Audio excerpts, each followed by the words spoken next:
What it do? What it do? What it do? What's going on, guys? It is your boy Daga, and welcome to another Eagles Uncut 2.0. Now, man, we have a lot to talk about today, man. I was gonna post a video yesterday after the game and all, but bro, I wasn't there, bro. I just wasn't there. Like mentally, I just wasn't there, man. you know, and I had to gather my thoughts, be collective, cool, because if I would have posted anything yesterday, man, it would not be pretty, man. I'm not even gonna lie, it would not be pretty, man. Now, as you guys can see, there's gonna be a call in. If you have anybody out there, man, that just wanna vent out, okay? I haven't posted the link yet. The link's gonna be on the link is gonna be on the comments. Okay. I just want to talk to you guys a little bit, about the game and all that. Before I actually post the link, so you guys can come in. You don't have to show your faces. If you guys just want to vent out about the game yesterday, you guys can do that. Like, man, this is a judge-free zone. You know what I'm saying? Like, it's your own opinion. I have my own opinion. You know, that's what it's gonna be today. Now, before anything, like I said, I want to talk to you guys a little bit before I actually start posting on. And if you're on a Facebook Live, you want to make sure you go to my YouTube channel, which is I post on the link on the Facebook Live as well. So you can actually, if you want to join and you want to talk your talk, just come through, man. The link's gonna be on the YouTube channel. Okay, it's gonna be on the comment on YouTube. All right. Now, before anything, I just want to say congrats to the 49ers, man. There is no excuses. No excuses over here, man. And I've been seeing a lot, on Twitter, on Facebook and all that. It's just no excuses, man. 49ers was the better team yesterday. They came to our house and they punched us in the mouth. They laughed at it and they bounced. Simple as that. They just were the better team yesterday. And there was a lot of reasons why they were the better team yesterday. But at the end of the day, they were the better team yesterday. And with that said, I just want to go a little bit on insight on the game yesterday. And the first thing that I want to talk about, man, is this defense, man. This defense, this defense is. I don't even. I'm tired. I'm tired, man. Of this bend and don't break defense, man. I'm just tired. You know what I'm saying? I'm just tired, man. Of this bend and don't break defense, man. Because like this is just not it, man. It's just not it. This Vic Fangio scheme, that keeping everything in front of us, on like it's just not it, man. It didn't work with the Jonathan Gannon, and it's not working with Sean Desai, man. Darius Slay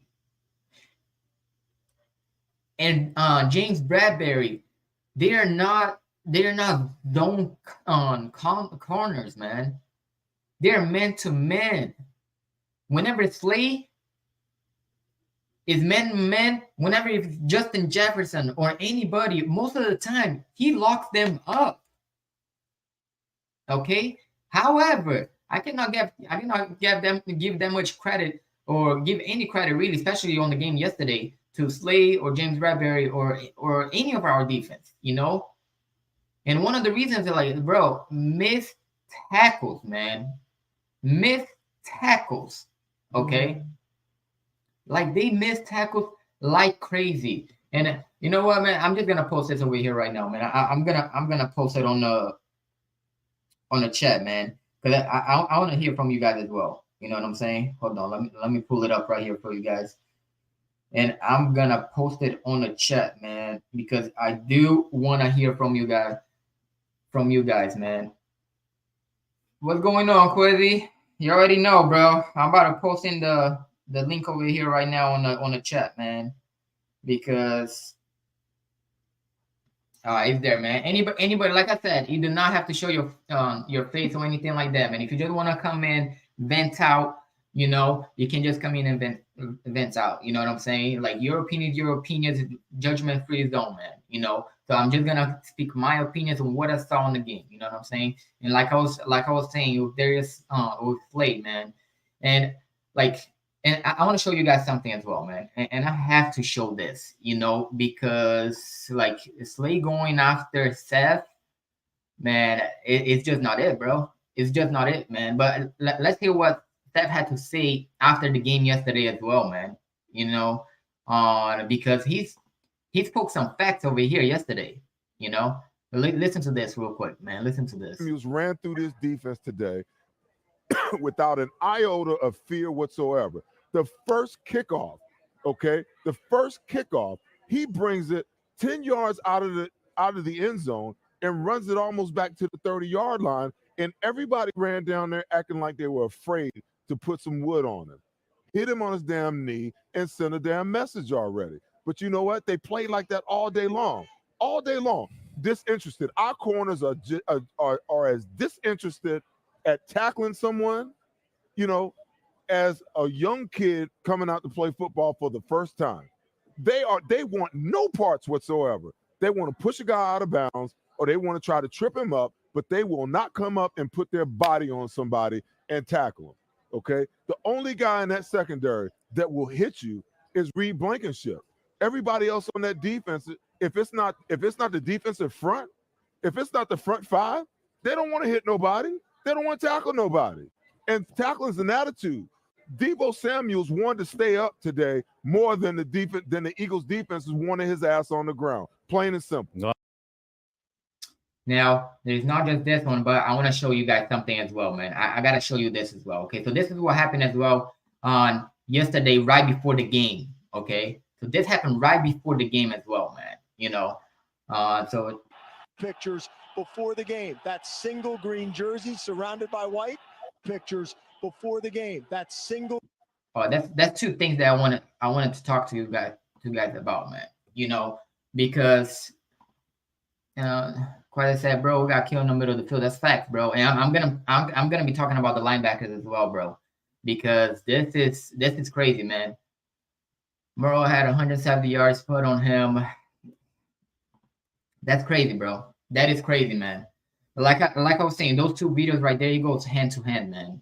And the reason why he goes hand to hand, because Darius Slay, he went off, and or he talked a lot. You know what I'm saying? He gave credit to the 49ers. They're the defense, like one of the best defenses right now. You know what I'm saying? Like the 49ers talk so much trash.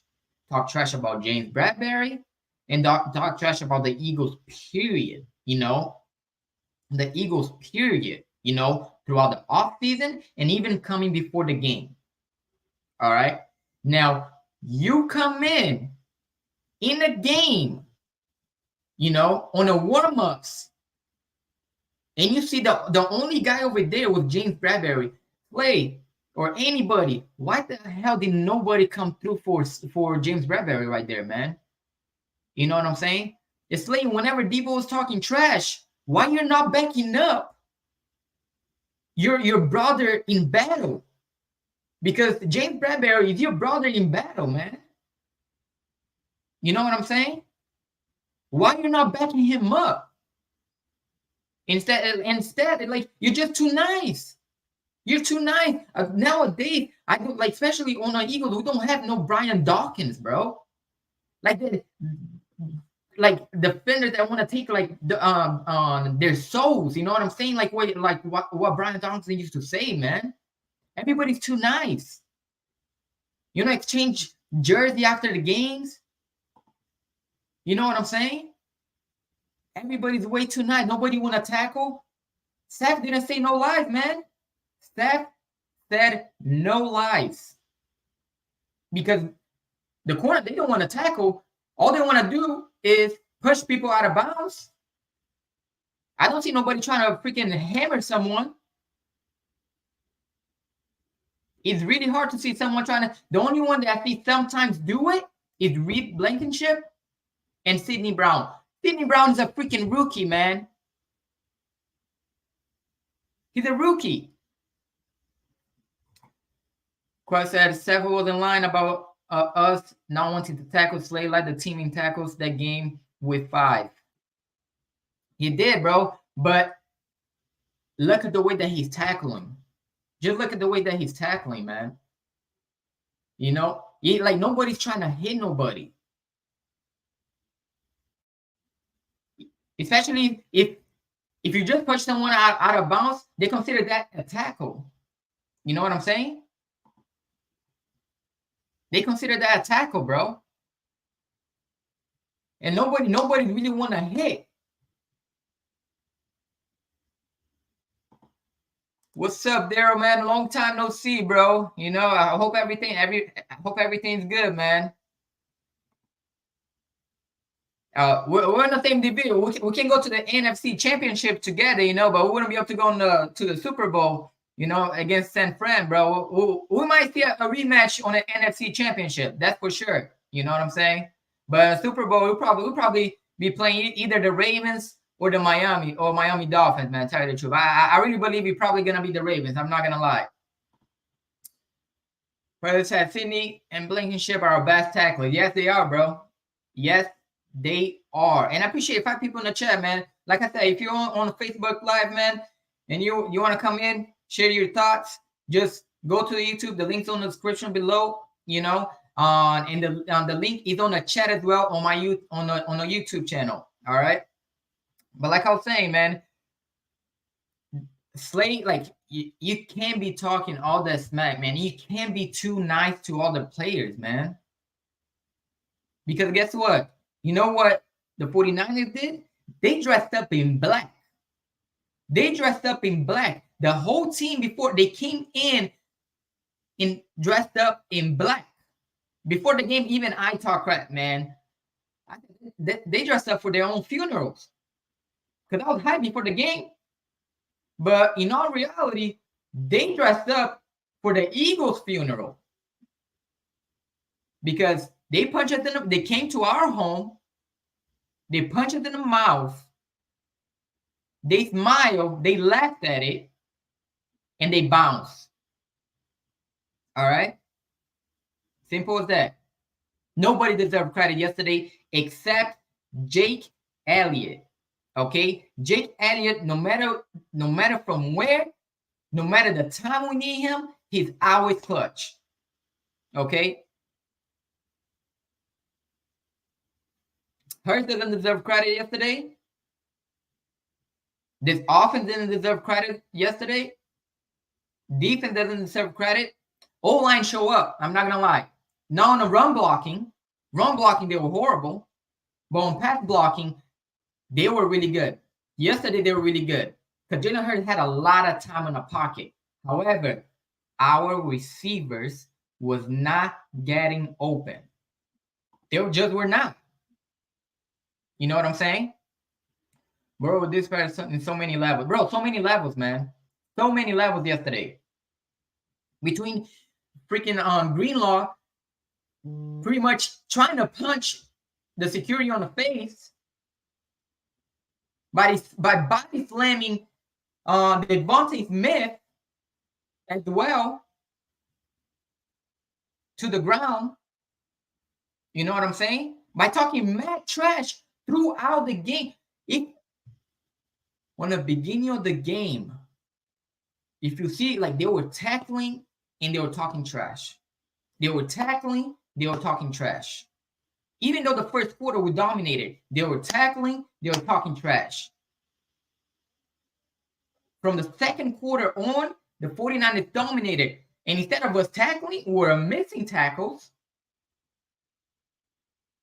And our heads were down. You know, we're just taking on the mouth. Pause. We're just taking it. Simple as that. Yes, quite. The O-line did show up, man. I'm not gonna lie, they did show up. What's up, Miss Ash? We're just venting over here, Miss Ash. we're just venting today, man. We're just venting, you know, like we gotta get this out of the way, you know. We gotta talk about on our miscues from the game yesterday. We gotta see what we need to work on, and we gotta make sure they do fix those miscues. Because let me tell you this, Ms. Ash. If you keep playing the same way that we've been playing, because we played the same way against the Chiefs, we played the same way against the Bills, and now the 49ers. Okay? And also some part against the Cowboys as well. So that's 4 games right there that we haven't showed up, at least defensively, you know? So if we play the same way, whenever we go against the Cowboys, we ain't winning that game. We definitely ain't winning the game. We definitely got to fix a lot of things, you know? Curly said when Smitty got slammed, that did it for. I was pissed, man. I was pissed, you know? And it's crazy that nobody came for, only Nick Sirianni and his and Dom came, you know, to separate them. But no other players came for his help or like to talk crap or, you know, to push people around or anything. Like they got punked yesterday, man. They got punked. What happened whenever Jalen Hurts got hit out of bounds? They got punked. Nobody came to say nothing.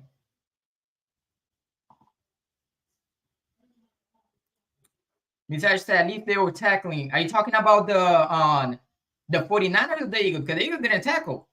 They were missing tackles. They were trying to tackle. They were attempting to tackle, but they couldn't tackle.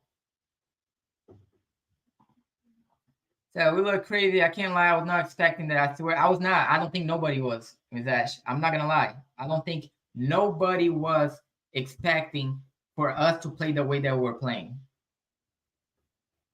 Nobody was, you know, and that's why it got everybody by surprise. President said OC and DC the issue in our secondary, and look, let me tell you this, man. Let me tell you this, Crowley. Our DC and our offensive coordinator, our defensive coordinator, man. Especially Brian Johnson, man. But I'm on the defense right now. So let's talk about this defensive coordinator, man. You know. Because this bend don't break defense, it ain't working, man. Playing 7 to 10 yards, the cornerbacks playing 7 to 10 yards away from the receivers, that ain't working, man. Because how can a defender react whenever the wide receiver is already coming full speed at you? I don't care what defender. I don't care if you're Jalen Ramsey. I don't care who you are. You're not going to be able to defend like that. You're just not.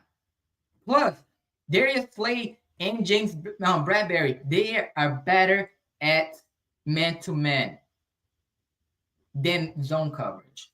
That doesn't mean you have to play man-to-man every single possession, man. That's not what that means. But it's crazy because if us fans know what are they doing on whenever they're watching film, man. You know what I'm saying? What are they doing that they don't fix this? In week after week, we're talking about the same thing, man. You know what I'm saying? It is the same issues the week after week. Man, our pass defense is 29th in the league. 29th. After yesterday, it's probably going to be like 31st now. You know what I'm saying? Now, one thing that we could bank on, it was our run defense, which is the past 4 freaking games, we've given over 100 yards. I believe it was like an average about 160. It's Stu, my guy. What's going on, bro? What's up, dog? How you doing, bro? Hey, man. We're venting out over here, man. We're venting out. We got to get this out so we can to the Dallas Cowboys, man. You know, Look, here's what's crazy. I was kind of mad yesterday because when the game started, I live out here in Erie, PA. Miss Ash, she know what I'm talking about. She'll understand this already. They started off broadcasting the Eagles-Niners game. And because of the area I lived in, it immediately changed the broadcast to the Rams and Browns game. oh wow. So I was mad as hell about that shit off top. So then I had to wait for after the game, and I just started watching, and I started seeing some things. I'm gonna say this. First of all, don't press the panic button yet, y'all.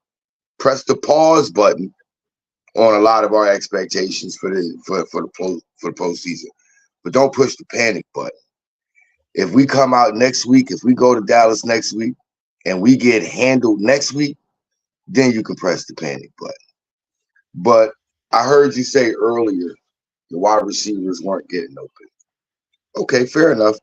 But sometimes as a play caller, you got to scheme your wide receivers open. You can't automatically you can't just assume that every time they're just going to line up at the line of scrimmage and they're going to win their matchup. That's why I keep asking why they're not using more pre-snap motion.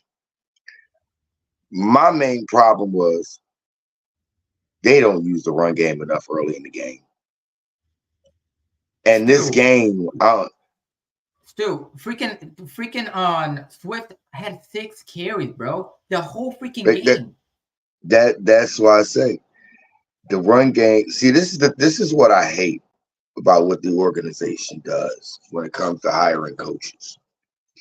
They hire coaches offensively that are so eager to throw the ball, throw the ball all over the yard offense, not realizing that our O-line, yeah, it can get good pass protection, but you know how you get great pass protection out of our O-line? You start the game off by them going forward, pushing the defensive linemen back, wearing them down. So therefore, later in the game, when that pass rush starts to come on second and third down, it don't got that sting to it because them boys ain't got the same energy. So if you start off going forward, leaning on those boys, getting them tired early in the game, later in the game, that affects them. Another thing I can't stand. What is up with all the boys on the defense want to do this bullshit shoulder tackling? Nobody wants to wrap the fuck up and run through the fucking ball carrier and put him to the ground. Everybody wants to put a big hit, get a shoulder. No, motherfucker, wrap the fuck up. Wrap the fuck up. Like, this shit is getting a little bit ridiculous to me. When DeAndre Swift came here, you knew you had a weapon that you could hand the ball off to, and you could throw to him out the backfield, and you can line him up out there and let him run around the slot. Like, what are y'all doing? Remember this play? I want you to think about this play in the second Washington game. Remember the play where we faked like we were throwing the screen, and Jalen hit AJ down the sideline for that long touchdown, that catch and run touchdown? Do you not realize that we could use that same play in the end zone with Julio Jones to throw him a 50-50 ball? Bro, like, I swear, I don't get it, man. My old lady in the back, she's my ex-wife, she always says this. She's been saying this shit to me since we were about 5 years into our marriage, about 5 years before we got divorced. She said to me, you understand football on a level to where you teach old people what they don't know, even though they know the game. They've been watching the game longer than you. She said, why the fuck haven't you tried to go something for a team? I said, hell no, they ain't got enough money. Because I'm telling you right now, you want my brain to go to work for you? I want $1.5 billion off top. They ain't gonna pay me that. Because I know with that $1.5 billion off top, I'm setting my family straight for a while. Facts. That's just me. They ain't got enough money to pay me. I'm not one of these I'm not one of these average everyday coaches that come along and they're just going to accept what you give them. No. My brain works completely different. Therefore, you had to give me a whole lot more.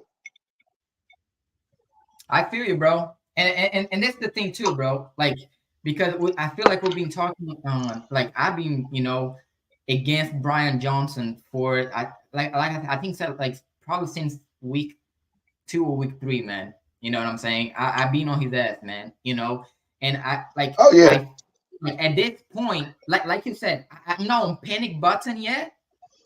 But if we lose to the Cowboys, I will be there. However, oh yeah. with Brian Johnson, bro, like I feel like he has the same like 10 plays every single game. He never it's every game same 10 plays. Is either a screen, a quarterback draw, like why do we go away from the slant that was working on the first quarter? Why do we go away from the out route? Why? Those two would work, bro. Because here's that's the best way to beat them. But here's the thing about it. A lot of these coordinators, they get to a point where they feel as though, all right, I've been doing this enough. Now I can outsmart them and I can do this. yeah, EC1. That's what you. But here's another thing I want everybody to keep in mind too. Look at the last month and a half of our schedule. Look at who we've played. Seems like every week it's a game we got to get up for. The last game we had before the San Fran game, we had to go to overtime against the Bills in the damn rain. You know what I'm saying? San Fran literally just came off a 10 days rest. We working off just playing 6 days before. If you really paid attention, the game was we was only down by like a touchdown until it got to the fourth quarter. And then that's when they ran away. So you can tell that fatigue started to kick in late in the game of having all those games like that and then being in overtime. That's why I say, if you pressing the panic button, don't do that. Don't do that. Press the pause button right now. But don't press the panic button. Another thing I want to point out, I keep hearing everybody saying we need to get rid of Avonte Maddox. This season has shown, if this season isn't a prime example of what he means to this defensive secondary and helping patrol the middle of that damn defense, I think people need to be quiet. They really don't understand how valuable Maddox is. I think Stu, it's not because he can't play though. It's just because he's just every year how many games he missed last year? Like what? Like 6, 7 games? This year he's already missed 5 games last. He missed 5 games last year. He missed 4 games the year before. But here's the thing I want to give it to him about last year though. He came back last year on that foot injury in the playoffs, and he was still hurt and he played through it. Yeah. He was still hurt. He played through it and balled out. So I would say, I'm going to say this, and people, I give you, and I'm going to tell you right now, people might disagree with me, but I really don't give a damn. I'll die on this hill. A 75 to 80% Maddox is better than anything we've had in the slot or in the middle of the defense this year. Facts. That's facts, man. That is facts. Man, I was going to tell you something. I blanked out right now. I can't wait I need Justin. I need Justin Evans back there, man. I need Justin Evans to be that third. We need him back there so he could be that third safety that come down with slot guys and stuff like that. Because he can do that. Justin Evans can do that. It's tricky when you try to use Byard. Byard is a middle of the field safety. He's the middle of the field. He's the middle of the field / box. He's a hybrid guy. But he does better being that middle, that coverage guy, being that guy on the back end of the defense. Reed Blankenship does that well too, but Reed Blankenship also covers running backs out the backfield better than Byard does. I think adding Shaq Leonard, that helps us cover tight ends and maybe a lot of, like if Shaq Leonard's on the defense yesterday, Morrow's not giving up 175 yards. I don't think so either. That's not happening because that's Shaq Leonard there, and they not that's Shaq Leonard there, and he gonna make a couple of them plays like that one that McCaffrey caught over the shoulder. Oh no, Shaq Leonard's on that. Yeah, he wouldn't let that happen. I believe so too. Yeah, that's what I'm saying. And another thing, Shaq Leonard is very big on his communication in that middle of the defense. He one of those dudes. He gonna have everybody in the right spot. So I think it's good that we brought him in because I think he's a better linebacking mentor for Nakobe Dean than what we've had this year. Facts. That's fact. But now the thing is, look, because I'm happy that we signed Leonard. However, how good is he gonna be on this scheme? You know what I'm saying? Because, like, bro, I'm so tired of this bend but don't break scheme. You know, the corners playing 7 to 10 yards away from the receivers. You know That's it. And then see, this is where it gets tricky. They should not be playing that far off unless we always have 5 men on the defensive front. Thank you. Because if 5 men, like I noticed yesterday in the game, we would get them behind the sticks, and then on third down, we would take that 5th defensive lineman out and go with a 4-man defensive front. If you force each one of those O linemen to block 1-on-1, every offensive coach knows against our D line, Jordan Davis in the middle over the center, Jalen Carter on one side, Fletcher Cox on the other, Hassan Reddick and Nolan Smith, or Hassan Reddick and Sweat on the ends. They know 1-on-1, they 5 linemen ain't winning. All 5 of their linemen ain't winning. They know at least 2 of those guys is going to lose. Yep. So that means Christian McCaffrey or George Kittle, they're no longer an option in the pass game because they got to stay in and block. Now you got 3 to 4 guys going out on the route, but you got 6 guys back in coverage. Guess what? That ball got to come out quick. Yep. So you can sit there and play about 7-8 yards off and just react to the ball coming out quick on like a 3rd and 8, 3rd and 12 or something like that. You can do that. But if you sitting there in the 3rd, 3rd and 4, you got a guy sitting 8 yards off, what are you doing? You set yourself up for failure. That's why I say, Sean Desai, you said you want us to feel this. You want people to feel our defense. Bro, we ain't feeling it. I don't think anybody else is feeling it either.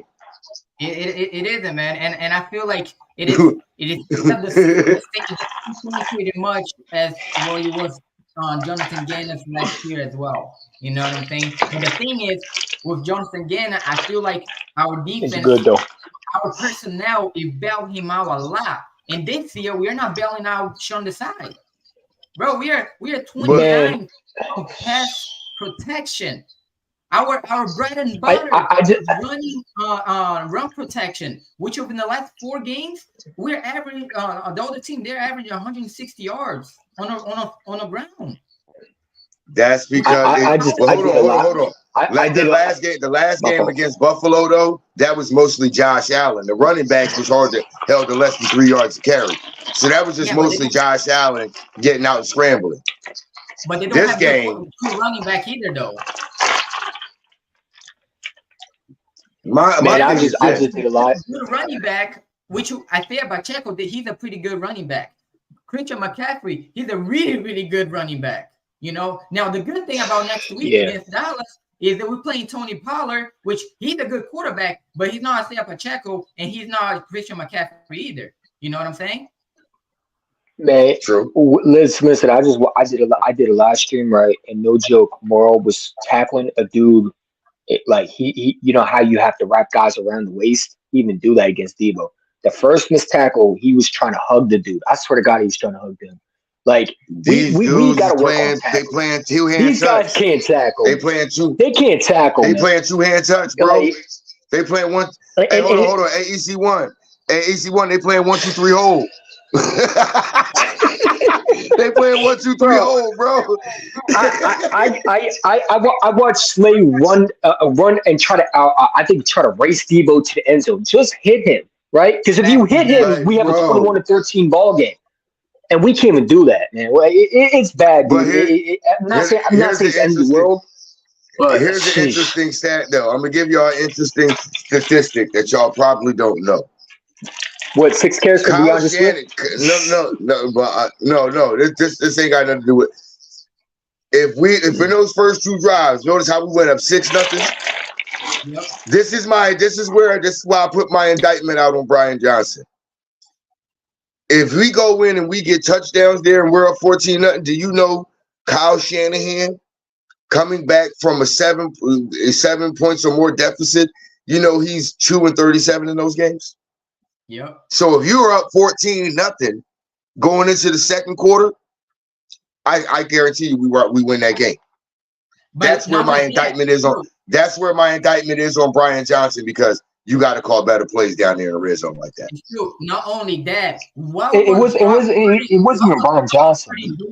What was Brock Purdy doing the whole first quarter? They weren't running the ball. They were just Purdy. They put the ball on Brock Purdy's hand. So if we're at 14-0, most likely they're gonna have to do the same thing because they're not gonna be able to run the ball. Nope. That's what I said. Did you see the record for Kyle Shanahan? When he's down by 3 scores, they don't come back, and that's what I'm saying. You had to put that, and that goes back to the game plan, right? What was your game plan going to this game?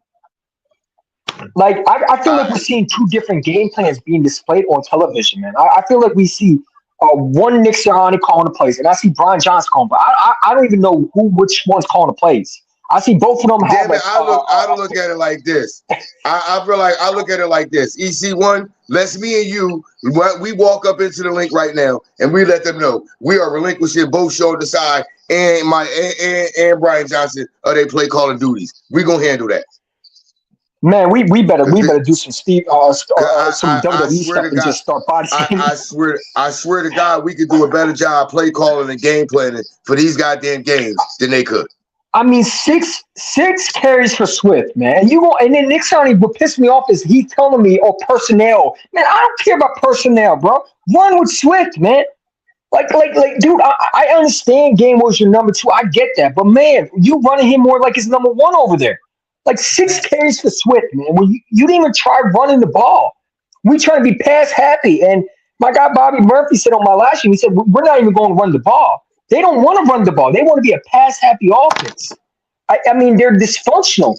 You know what I'm saying? Morrow can't tackle. You know, this what is it? Both the defense, Sean Asai is one of his worst games yesterday, man. He in the first half, he did good.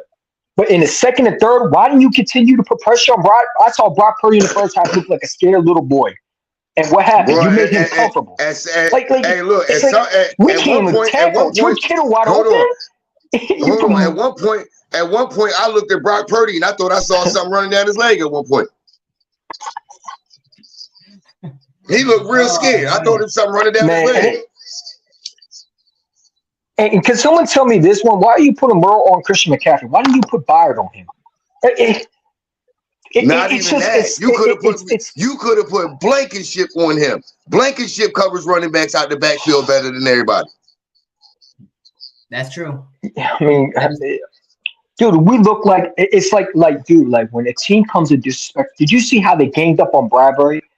I would have been pissed off. I'd be like, all right, we got to fight you. You ain't going to walk on my teammate like that. And Bradbury played the best game. Let me tell you this, he played the best out of everybody. They ain't even throw the ball in his direction yesterday. Yeah, 0. He had no balls at all. Pause. 0. They ain't even throw in his direction yesterday. What really mad was when Slay goes at the Eagle contract. Listen, I get Slay's upset, but you ain't gonna tell us, can y'all relax on me? Nah, man, we ain't gonna relax on you because you a star corner in this league. I expect you to make the tackle when the guy's running over you and you don't even tackle him. Like, come on, we paid you top money. We let C.J. Gardner-Johnson walk to pay you, and this is how you come out. Like, dude, we didn't let him walk to pay Slay. We tried to bring him back. He chose somewhere else. So we gave Slay a different deal. We tried to pay Bradbury the second time. Remember, that's why we released him. Because I feel like you don't think it was because we were trying to bring C.J. Gardner-Johnson why we released Slay a little bit? No, we were trying. We would look, and trust me, Slay was going to be here already. I think we were trying to get him again. No, Slay, we were just going to make it. If we'd have kept CJ, your thing's cutting out. If we'd have kept CJ, if we'd cut C.J. Gardner-Johnson, Bradbury would have been gone. We could have still worked out the extension. It's still your thing cut it out a little bit, man. Let's see. Is it me? Is it cut it out? Is it cut it out? No, say something, Stu. Yeah, what? I ain't do nothing. No, your thing was cut it out. I don't know. Your thing was cut it out. No, he's good. Your thing was cutting out. Oh, okay. You're good now. Yeah. Okay, no. Okay, no. Probably what it is. Like I said, look, I told Simple yesterday when I was on the stream with him. The game in Pittsburgh was on a rain. It was on a weather delay because the weather was bad as hell out here. It's the same way still here today. So it's probably my connection messing up every now and then.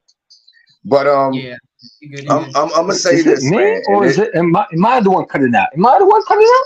It might be you. You see, it might be you. What it might be, it might be your phone refreshing. So every now and then, it get drunker.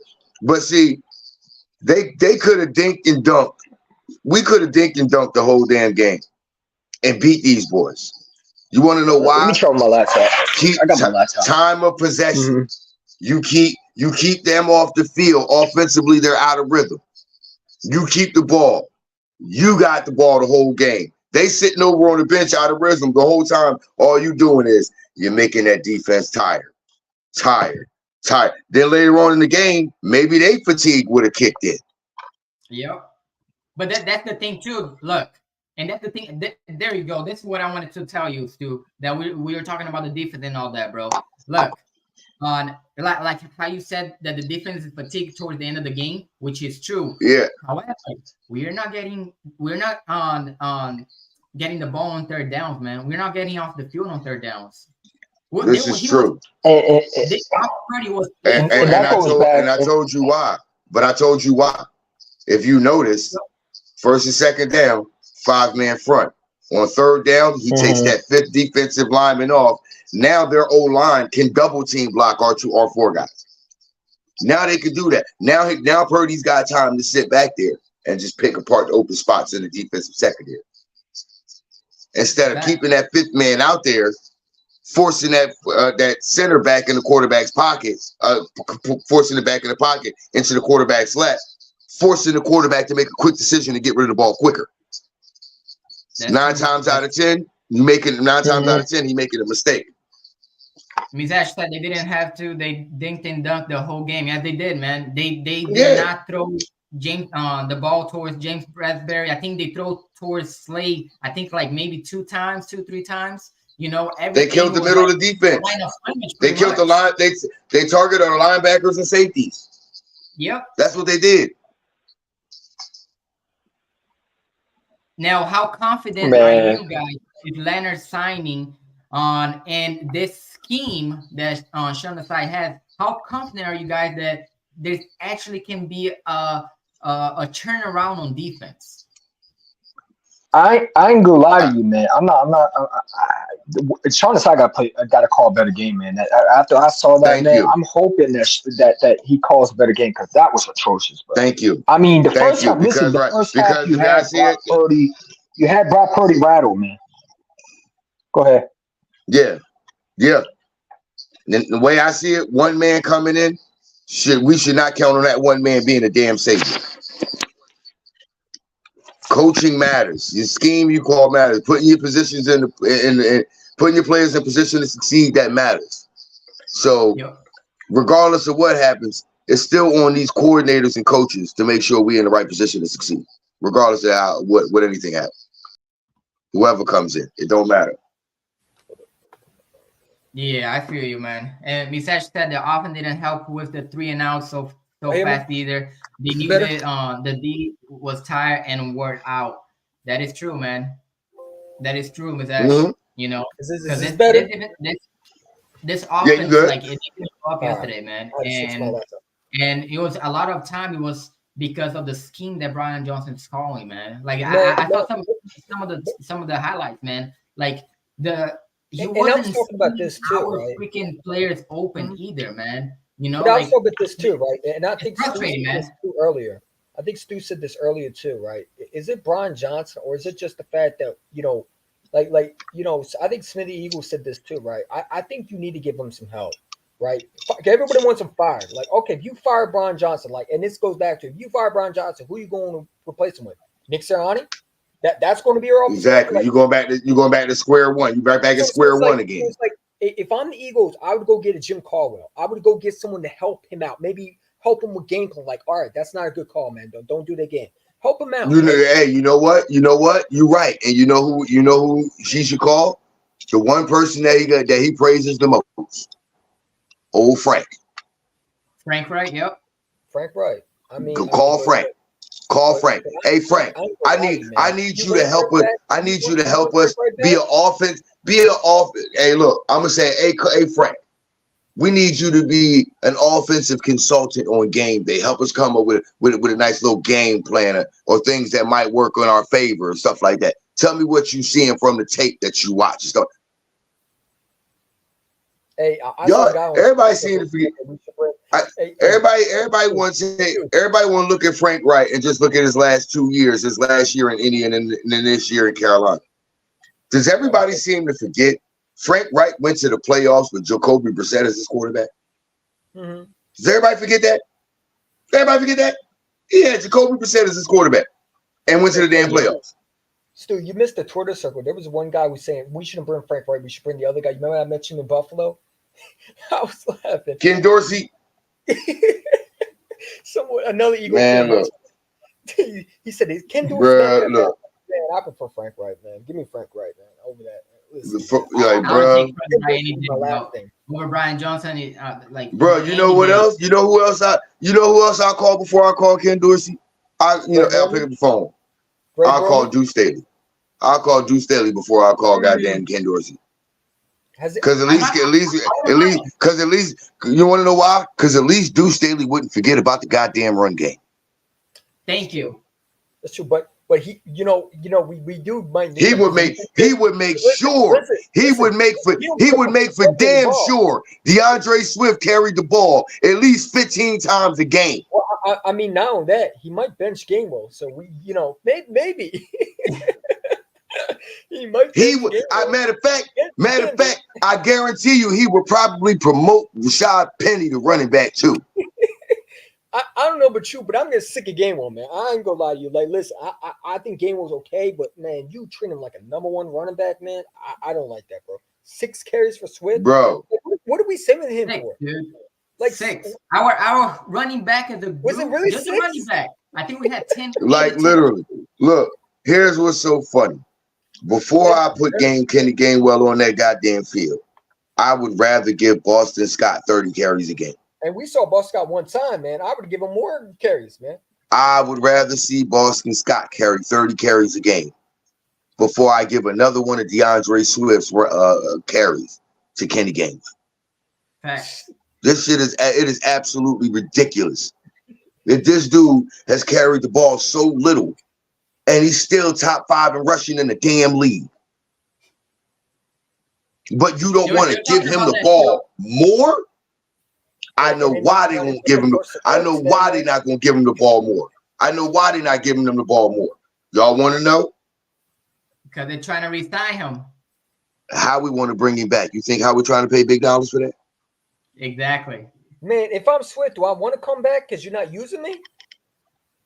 If I'm Swift, I want to keep that camaraderie, and I do want to stay close to. I do want to stay home.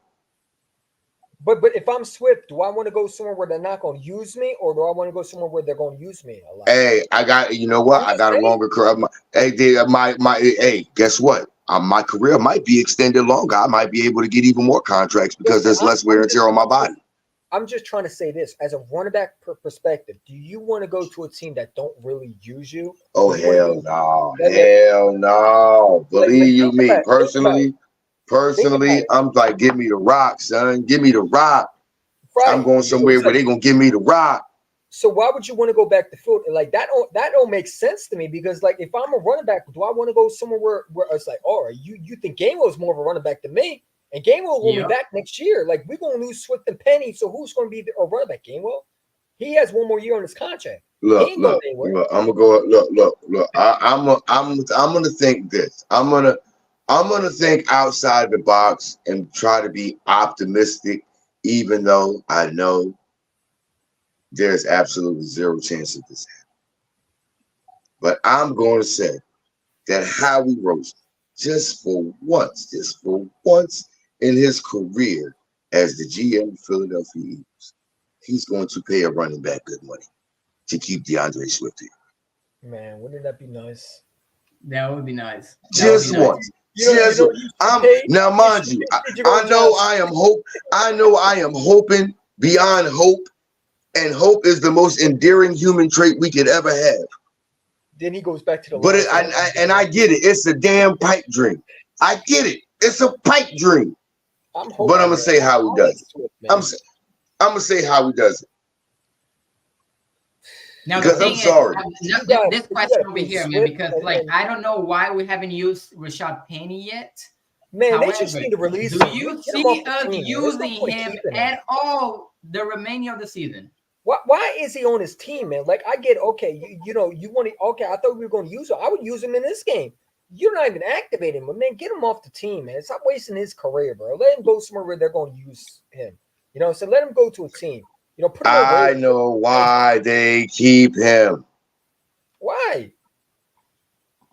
What is the one thing? What is the one? Listen to me. What is the one thing that the Dallas Cowboys do not have? A running back. A physical downhill runner. Well, give him Gainwell.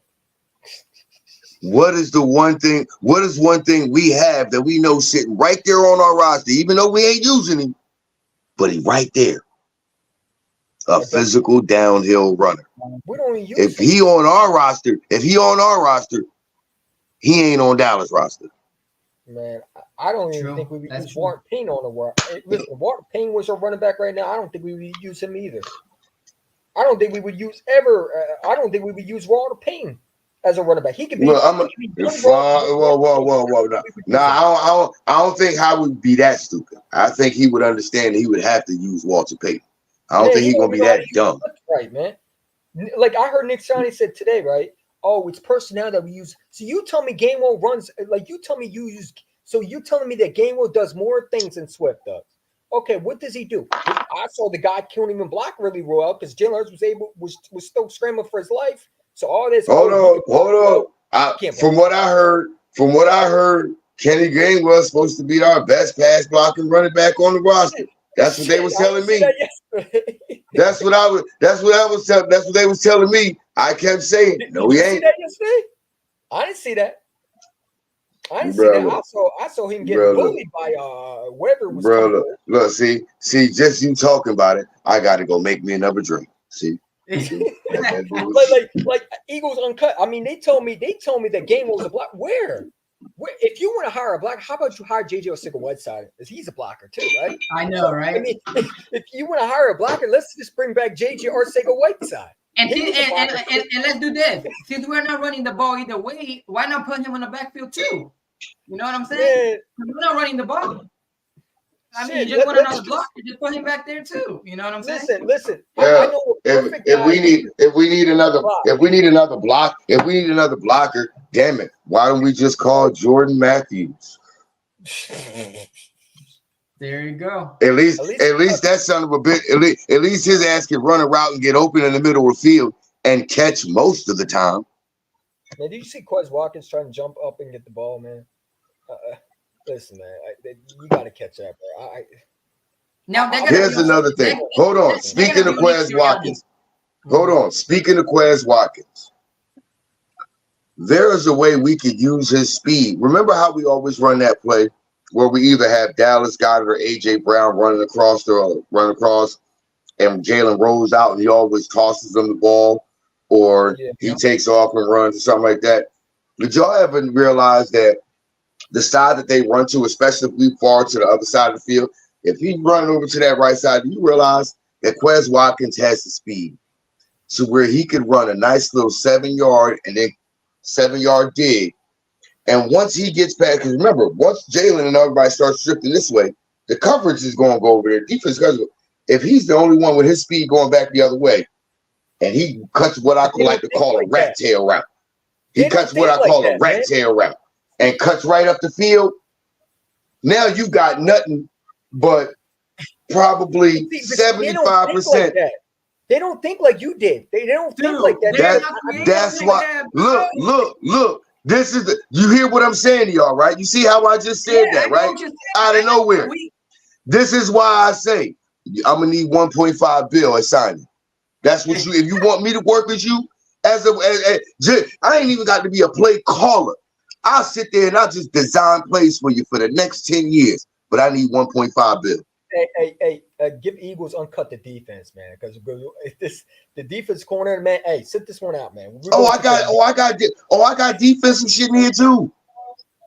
Man, no more sitting back and letting deep. No, man, we gonna run. I got what I like to. I got from a 5-man front what I like to call a green bear blitz.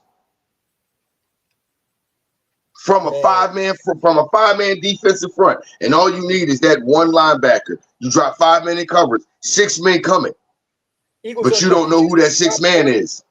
Did you see Brock Purdy and his 49er fans jumping up? Did you see Brock Purdy jumping like he was Jalen Hurts after the game, where he was jumping up and down, like you know how Jalen Hurts jumps up and down and said, "Let's go." He was doing that after the game.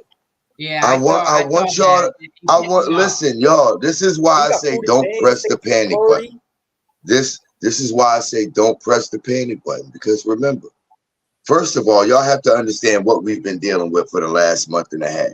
Not only on top of that, we have had actual Dallas Cowboy fans literally praying and asking their abusers to do a job that they couldn't do.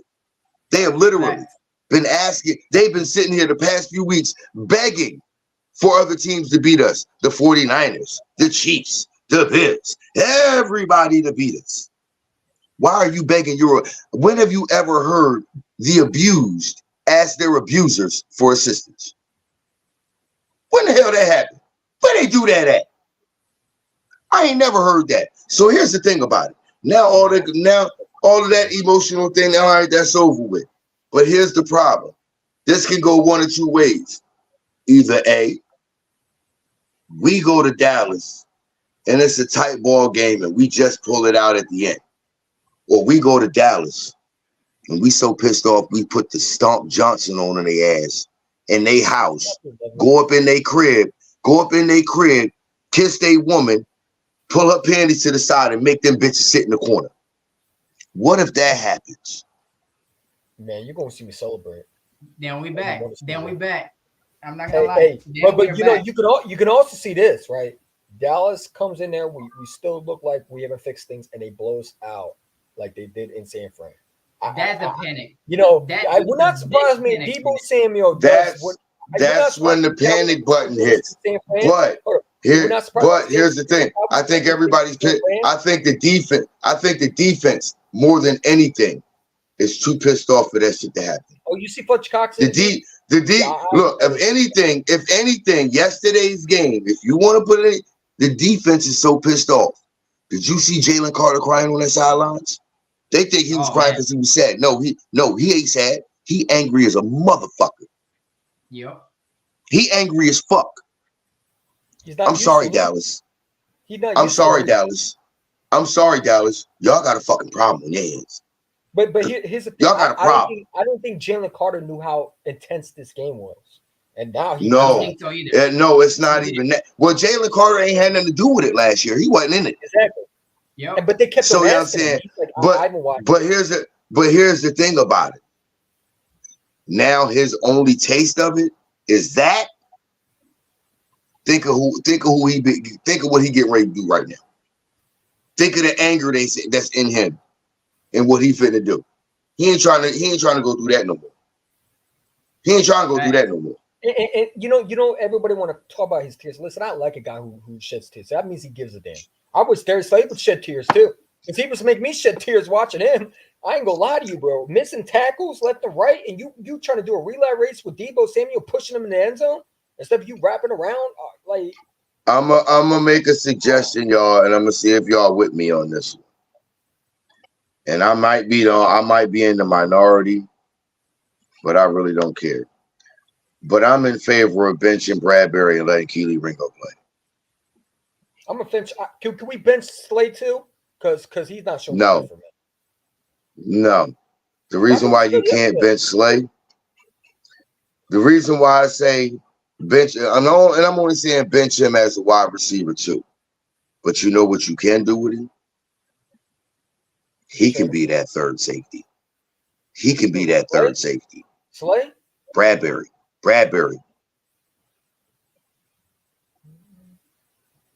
Now the thing, like Bradbury can be that third safety that can come down in the box and cover a tight end. I'm okay with that. I think actually is a good idea. Eli Ricks is built to be an outside corner. Putting him in the slot, yeah, he's serviceable at times. A lot of times he's serviceable, but that's not that. He's built to be. Bradbury's a second is an outside corner, isn't he?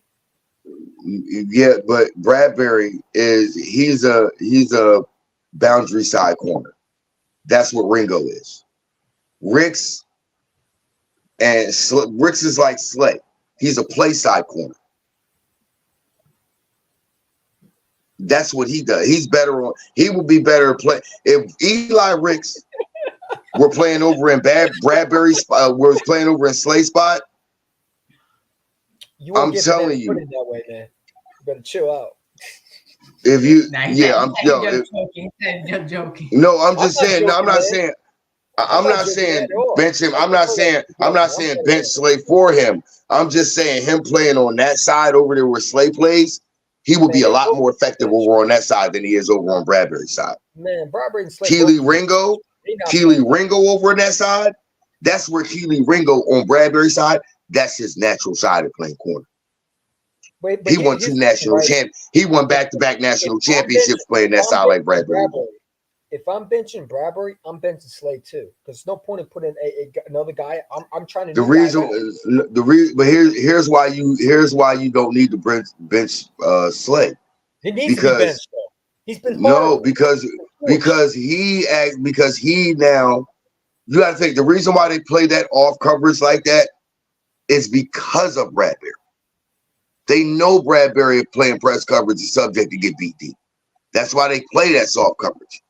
Keely Ringo runs a 4.39. You ain't just running past him. And he's 6'2" with a 7-foot wingspan. You just not outrunning him, and he has the length and reach to challenge your catch radius. He's faster. He's a little more agile than Bradbury. Because we've seen him. Can he what? The guy can't turn around and spot a ball. So all that speed ain't gonna work if you can't track a ball down. And that's the thing we have. You have to. Here's the type of corner he is. He is a bumping. He is a press bump and run corner. Okay. He's a boundary side press bump and run corner. Get him up on the line. Let him jam that receiver. Force that receiver to the outside and let him get in that receiver's hip pocket and turn and run with him. So that way he can sit there. He got the receiver right there on his hip and he got his eyes on the quarterback. Wherever the receiver goes, he's feeling it no matter what. Therefore, he's in play for over the top, back shoulder, or if you're trying to come across, you have to now go around me. You can't come across my face. So now I got an opportunity to actually shift with you and make a play on the football. Oh, trust me, I played that corner. I was that boundary side corner. I played that. And I was a press, bump, and run corner. That's how I played. Man, if you were the cornerback coach, would you bench Slay? Would you bench him? Because I would bench him. They both been horrible. Like I wouldn't. I wouldn't bench Slay. I would move him. You move him like trade him? No, I would move him into a different position. Okay. All right. You know who would get benched? Reed Blankenship. Because that's where Slay would go. Okay. So you would put the old corners on as a safety, and you would put the new corners that we draft. Okay, that's smart. But here's the thing: you do that way. You got those experienced guys that know coverage. That's the way you got those experienced guys who know the position that they're supposed to be in. But you got them back there, and they're already coaching us. Well, hey, look, this is where you need to be at. Get up there. This, that, and the third. So therefore, the communication, the leadership, and the communication is there. You might like that, but they might not like that. What if Slay said, "I refuse"? They may not like. Look, bro. Guess what? Guess who didn't like? There are two safeties that I can name to you right now that'll definitely be Hall of Famers. That I guarantee you, they didn't like it when they had to make that move. Charles Woodson and Malcolm Jenkins. Oh, Charles Woodson played safety? That's where he ended his career at, playing safety. He played free safety. Yeah, okay, yeah. That makes sense. That wasn't what they wanted to do, but they did that, and they became some of the best safeties you ever see play the game. That's true. Matter of fact, Charles Woodson, Charles Woodson won that Super Bowl championship that he got as a safety with the Green Bay Packers.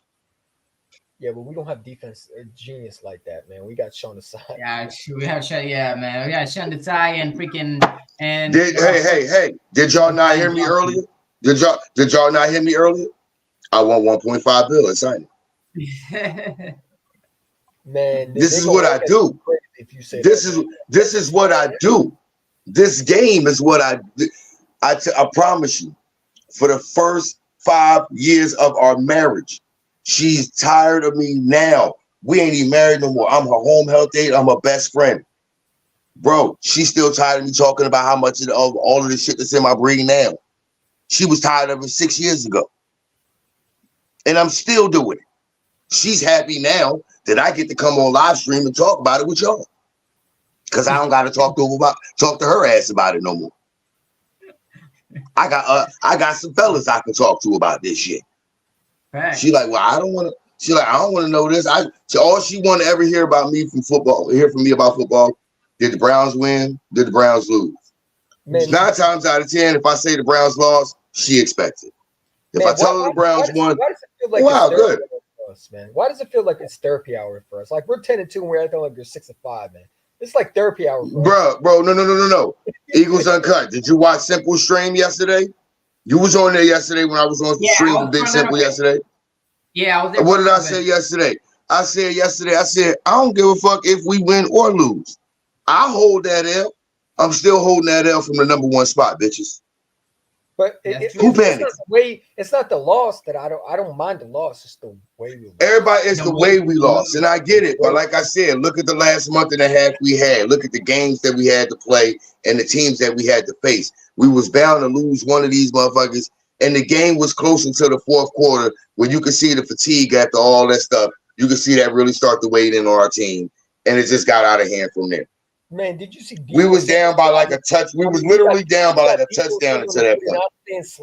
49 players sliding like it's slip and slide on the turf, man. We don't give a fuck. Let them have it. Yeah. They called that their revenge. They called that their revenge for the NFC Championship game. Cool. Y'all playing in the Super Bowl in 2 weeks, or do y'all play another regular season game in a couple weeks like we do? Is that really the motherfucking NFC Championship game rematch? Or is that y'all just getting or is that y'all just really just getting happy because y'all think y'all proved the point? Bitch, y'all won a regular season game. You better not have to come to the link in the goddamn NFC Championship game. Because if you think that's going to be the result, bitch, please.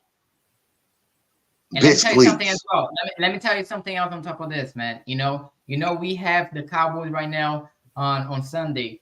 Even though Seattle haven't been looking all that great and they lost, I think, like 3 or 4 straight now, they're playing a divisional game against Seattle. Seattle is pissed off. Seattle is just on the boundary to get to the playoffs as well. Seattle is 6-6. Packers are 6-6. Rams are 6-6. So Seattle knows they have to win as well. You know what I'm saying? You know who Seattle played? You know who Seattle played this week? You know who Seattle played this week? The 49ers. Exactly. They're going to destroy them. That's what I'm saying. They get rid. They're going to just be walking around. No, they get Seattle. But here's the thing about that. That's going to be such a physical matchup. A physical divisional matchup. Yep. They losing some players. So both teams is losing some players in that game. Because one, Seattle's pissed off about the last time that they played. The last time that they played, Seattle got the best of them. Seattle got drug all over the place. San Fran got the best of them. Seattle's like, nah, man, we got to get our get back. And I'm sorry, they just missed winning that game last week on Thursday against Dallas. Because I'm sorry, Geno Smith and DK. Look, Deron Bland, that boy lunch meat. That boy is lunch meat. Oh my God, the way I seen them boys cooking him. Yeah, he got cooked for sure. 100. He is a look. I promise y'all, Jalen Mills 2.0. That's Jalen Mills 2.0. I thought it was Ronald Darby. He is a double move victim waiting to happen. I thought it was Byron Maxwell. No, that's Jalen Mills. Double move victim waiting to happen. I'm surprised after he bid on that one move and he got that pick. I'm surprised they didn't double move the shit out of his ass. Because I'm telling you this right now.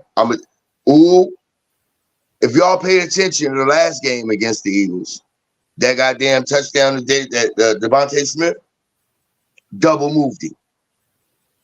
Double moved him. He's a double move. That boy lunched me. He lunched me.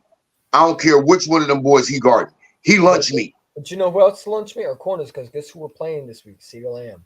And if you don't think they're going to do the same thing what they did with Debo, we better keep our eye on CeeDee Lamb, man. That dude can. Here's the thing about it. It's not CeeDee Lamb I'm worried about. Let CeeDee Lamb get off. Stop Brandon Cooks and Ferguson. Take Cooks and Ferguson away. That's true. If you let one of them get off, all right, cool. You can't let more than one get off. You got to take away Cooks and Ferguson. You take them two away and force the ball to CeeDee Lamb, you'll get a couple picks. You'll get a couple. Take those two away. Look, I told y'all, yo, this game is what I've studied this game since 1987, yo. That is how long. I'm not just watching it being. No, I started studying this game, trying to understand it better since 1987. Since 1997, my brain has started creating shit for this game. I'm telling you, take Ferguson and Cooks away, force him to force the ball to CeeDee Lamb. I guarantee you're going to get at least 2 picks. Guarantee you. You can one-on-one. You can put Michael Gallup one-on-one. Bradbury will lock him up. I think so, too. Take away Cooks and Ferguson. He hasn't been looking the same this year, man. He hasn't been looking the same. If you go with a 5-man front, let Bradbury take Gallup one-on-one, and you use the rest of the guys to cover it up, bro, I'm telling you, they're going to force the ball to CeeDee Lamb too much, and you're going to get you at least 2 picks from it. Yeah. And I'm telling you right now, if you get up, here's the thing about it. I'm telling you right now, if going into the fourth quarter, we are up by 10 or more points, you ain't got to worry about it. You ain't got to worry about shit. Game over. Everybody keep talking about, oh, Dak threw for 173 yards in the fourth quarter, all that. Yeah. Go look. This is the interesting. Dak Prescott against teams above 500 when trailing by 10 or more points going into the fourth quarter. Those numbers is you. Those is normal numbers. Those is his normal numbers. He just don't win. No, that's true. He doesn't. Those is his normal numbers. He chokes every single time against big teams, man. It's not even that he chokes. It's not even that he chokes. Everybody already knows, especially if you got a 2-touchdown lead on Dak. Everybody knows they're going to throw the ball all day long. Most teams are playing prevent coverage because now you have to time-consuming drive to get down the field and score. Then you get the ball as the leading team, and you get to produce a time-consuming drive, put points on the board. Now you get to kick the ball back and play prevent defense again, and he's got to do a long time-consuming drive. And all you're doing is just biding your time, waiting it out, winning the game. Facts. Usual numbers, anywhere from 150 to 185 yards passing, a touchdown. You know what I mean? Real good completion percentage, good, nice QBR. Yeah, but not the win. I gotcha. Like and guys, we're over an hour and 15 right now, man. I appreciate everybody that came out on the chat and all. And I just want to let you guys know as well that I'm actually gonna have Philly 500 come through on Thursday at 7 p.m. But do you guys have anything else? Any final thoughts before we get out of here, guys? Man, I'll tell you. Go ahead, EC. Go ahead, EC. I want the same results the 49ers did to us, to Dallas. We got to drop 42 on them. That's just only right to me. We got to kill that fucking team, man. I need to see a full game from this team, man. You better be pissed off. I'm pissed off, and I'm not even on the field, man. I want to blow this team out, man. Make a statement. Go out there and drop 42 on them, like because the way they did to us on in Philadelphia. Man, we should be amped up to kick their ass around the field, man. We should absolutely make sure that Cowboy fans feel every last pain in their body the way the 49ers ditched it on us. Like, I want to murder that team. I ain't gonna lie to you, man. I hate everything about the fans. I hate Jerry Jones. I hate Jerry World. I think it's clown world the way I look at it. It's a bunch of clowns who run around with circus, freaking music and all that shit. I want to beat this team. But it got to start with their coaching, and plus also it's got to start with tackling.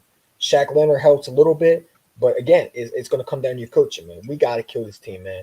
I want a statement game, and this is a perfect game to do it. This is a rivalry, you know what I'm saying? And I want to go and beat the brakes off that team, because if you don't think they're going to try to beat the brakes off of us, they're looking at the chops right now. We better lick our chops even more to kill this team, man. We got to be pissed off, bro. What about you, Stu? Man, I'm going to say this. Like I said to start off, I'm not pushing the panic button. I'm just pushing the pause button. But if this game that we just witnessed from our team doesn't put a foot in the ass of both Brian Johnson and Sean Desai, I don't know what direction we go in next year. But I do know this. We need to get younger. And we need to be more physical. Yep. We need to be younger, more physical, and more disciplined, especially once we get past the defensive line. When we get past the defensive line, we got to be more disciplined and more physical. We need to get younger all across this damn team. Now, I'm not saying that I want all these old guys. But I'm telling you right now, what I'm seeing from Cam Jurgens as a right guard, could you imagine seeing that as your center? That's the problem, yo. He's a damn monster. Yeah. And if that is your center going forward, I'm all right with Jason Kelce going. I appreciate you. And if y'all ask me, I'm going to go ahead and make this statement. As far as Philadelphia sports goes, he is the El Capitan. What Derek Jeter is to the Yankees, that's what Jason Kelce is as an Eagle. He is the captain. I give him that. That's El Capitan right there. What do we do about Lane Johnson? Lane, look, here's the thing about it with Lane, yo. Here's what we don't realize. Lane's replacement is really already in the building. Tyler Steen is really Lane's replacement. Why we keep putting him at guard is a dumb. Why we even think to put him at guard is dumb. He is a natural tackle. That's stupid. We already have Lane's replacement right there. Just say, hey Lane, that's your son for the next year and a half. He need to know what you know. That's all you got to do. Then when he in here at camp and he in training camp and practice, Stout's right there too. You got his replacement right there. You already got Mailata over there at the back end. Mailata ain't gonna do nothing but get better. If this is a down year for Mailata, he's still a top 5 tackle in the league right now. If this is a down year for Mailata, come on, y'all. All you got to do is give Tyler Steen to Lane Johnson. Let Lane Johnson make sure he is physically in the shape he needs to be in. And let him be his mentor. And then all you got to do is, look, because me personally, stop all this Jack Driscoll attacking. Put his little big bitch ass in the goddamn air at guard. He's a better guard than he is a tackle. Period. Put his big bitch ass in there in the interior of the offensive line and let him be a road grader. That's what he naturally is. He ain't no tackle. It's supposed to be out there. No. Put his big ass in the middle of that goddamn and on one of those middle guys in the line and say, hey, go that way.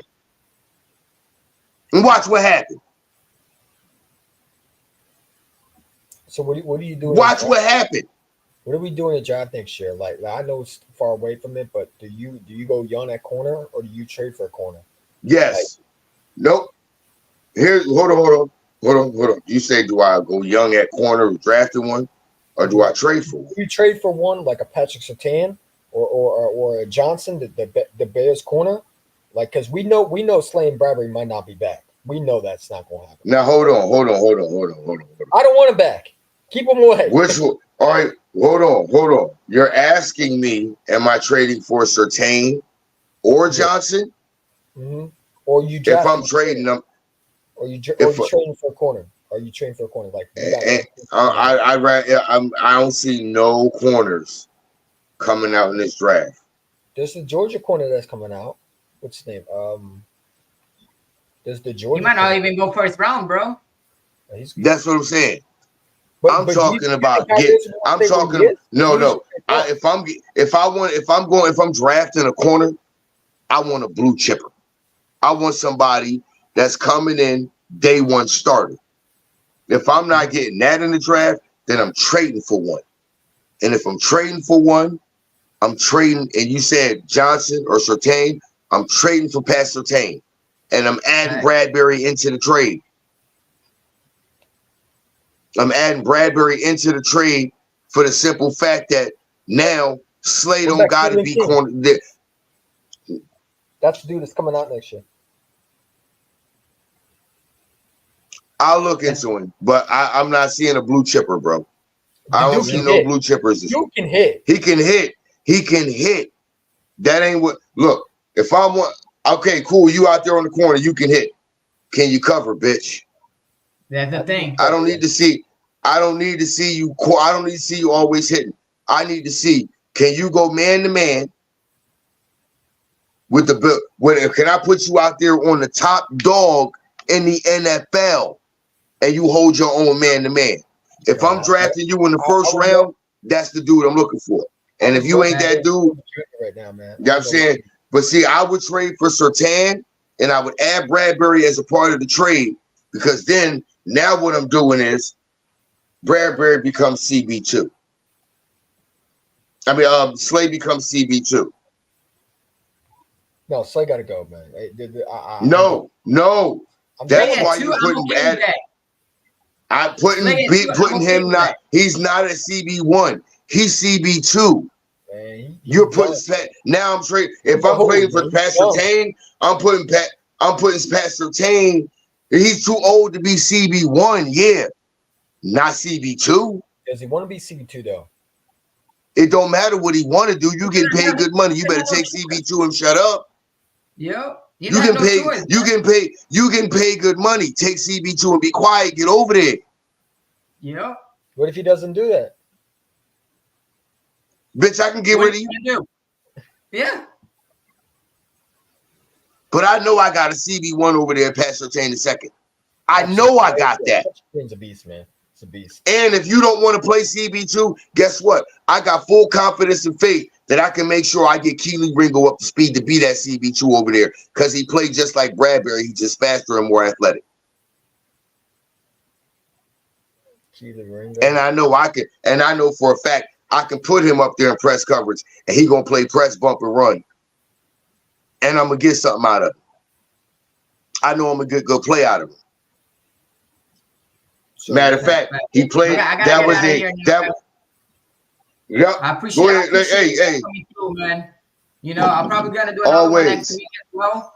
You know, but I appreciate you guys coming through and taking the time of your day as well, man. Always, bro. No problem. All right, bro. Everybody, peace out, man. Daga out. what's up, man? God damn, Daga. Fun. So.